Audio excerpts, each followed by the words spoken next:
नमस्कार किसान भाइयों, आप सभी का स्वागत है आपके अपने YouTube चैनल पर।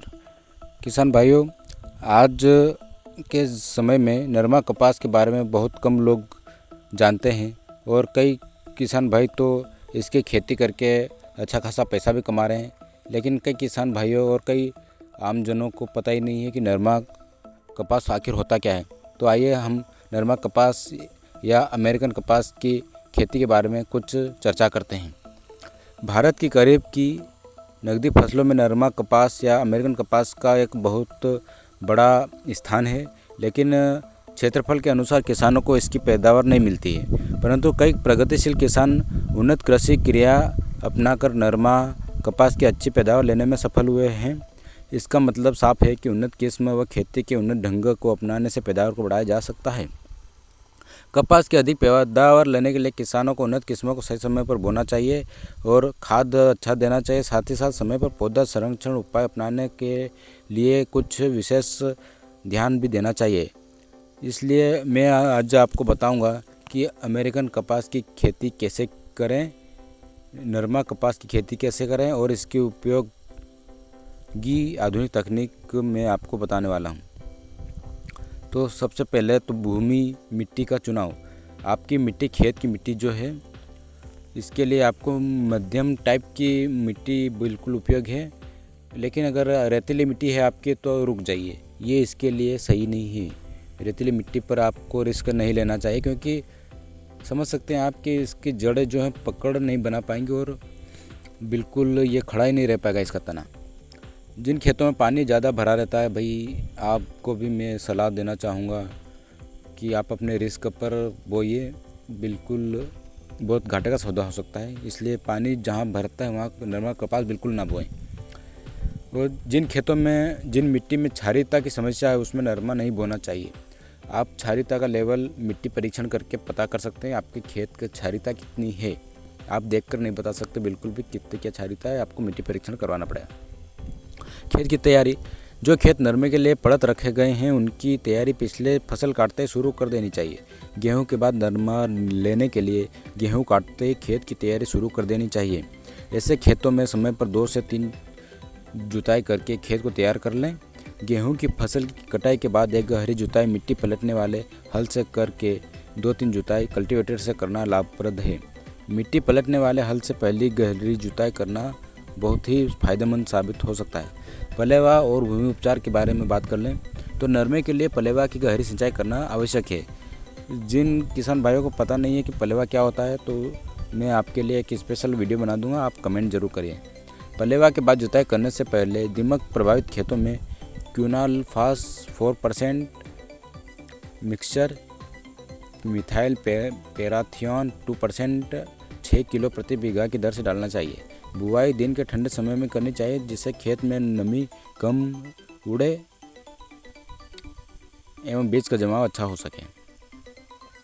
जिन खेतों में रेतीली समस्या है वहाँ पर तो आप बिल्कुल, ये मैं स्पष्ट रूप से आपको मना करने वाला हूँ। उन्नत एवं संकर किस्मों की बात की जाए तो नरमा की कई उन्नत किस्में हैं, जैसे HS6, H1098, H1117, H1226, H1098, H1236, H1300, RS2013, RS810, RST9 बीकानेरी नरमा और RS875 प्रमुख है। नरमा की संकर किस्म HH287, राज HH16 प्रमुख है। फसल चक्र तो आप कर सकते हैं, इसमें बहुत सारे फसल चक्र हैं, जैसे चने के साथ नरमा, ग्वार पड़त नरमा, गेहूँ नरमा, ऐसा आप फसल चक्र अपना सकते हैं। बुआई का समय। नरमा की बुआई अप्रैल के अंतिम सप्ताह से 20 मई तक उपयुक्त रहेगी। जी हाँ, मई माह में क्या है, बुआई आप कर सकते हैं। विशेष किस्मों में नरमा की बुआई का उपयुक्त समय 15 अप्रैल से 15 मई तक है, परंतु बुआई मई के अंत तक ही की जा सकती है। कई इलाकों में जैसे कि मानसून में देरी भी हो सकती है, इसलिए जिनके पास सिंचाई का स्रोत है वो कर सकते हैं जल्दी से अप्रैल मई में। बीज उपचार करना पड़ेगा आपको, और बीज के अंदर जो अंगमारी रोग की रोकथाम हेतु बीज को स्ट्रेप्टोसाइक्लिन से उपचार जरूर करें। अब बुआई के लिए बीज की मात्रा एवं बुआई। नरमा के लिए 4 किलो प्रमाणित बीज प्रति एकड़ डालना चाहिए। नरमा का बीज लगभग 4 से 5 सेंटीमीटर की गहराई पर डालें। बुआई कपास ड्रिल से 60 से 67 सेंटीमीटर की दूरी पर कतारों में करें। संकर किस्मों की बुआई बीज रोपकर करें। इसमें 1 किलो प्रति बीघा की दर से बीज की आवश्यकता पड़ेगी। बीज की रोपाई पंक्ति से पंक्ति की दूरी 60 एवं पौधे से पौधे की दूरी 30 सेंटीमीटर पर करें।